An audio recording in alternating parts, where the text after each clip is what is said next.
Welcome nga po pala ulit sa YouTube channel.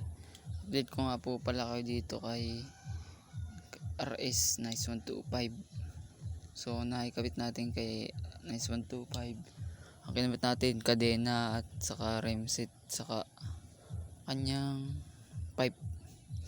Ayan, yan lang ang update ko sa inyo. Tapos yung brake master saka caliber. Yan. Saka naman nga po pala itong ating rider ay ayan, palitan natin siya ng kulay. Ito yung dating violet, ginawa natin pula para kuminang na kaunti. Ayan, napakakinang na yan. Mapapasin nga po pala ninyo sa video, para siyang bukol-bukol, pero sa personal hindi bukol-bukol yan. Yan mga idol.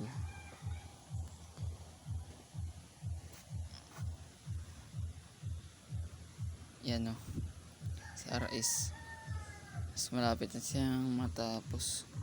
Ito nga pala, bibilhan natin ng pampabackfire. Yan, mura lang yung pampabackfire. Bibili tayo. Update din lang kayo pag nakabit na, pag nakabili na. Ayan, medyo nga po pala mahangin dito sa amin. Shout out nga po pala kay Kuya Pat saka kay Master Bebe. Yan, pakisubscribe nga po pala ng aking YouTube channel, Mini Motor TV. Ayan, hanggang pagkakaganda na ng yan, dual throttle niya is yan. U-box. Yan.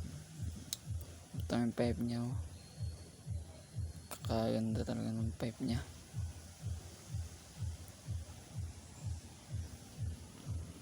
Ayan no.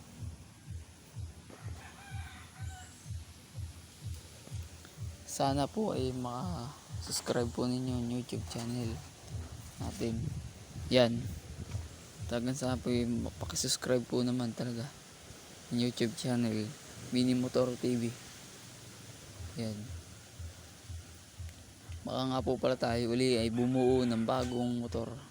Papag-isipan pala natin kung anong motor bubuuin natin mga idol. Ayan, kakakinang naaray ng pagkapula. Yan, yung brake master niya, bigyan natin siya ng and then madami pang palitin dito kay FI. Madami pang palitin ng mga idol. Kaya ay madami pang ilalagay.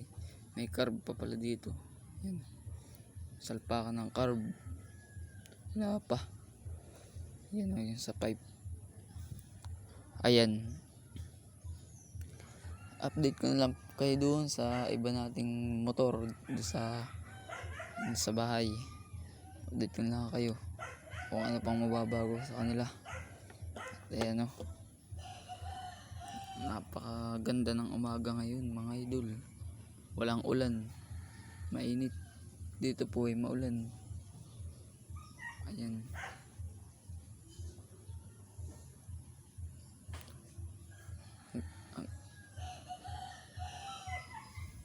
hanggang dito na lang mga idol. Update ko na lang kayo sa mga susunod na video.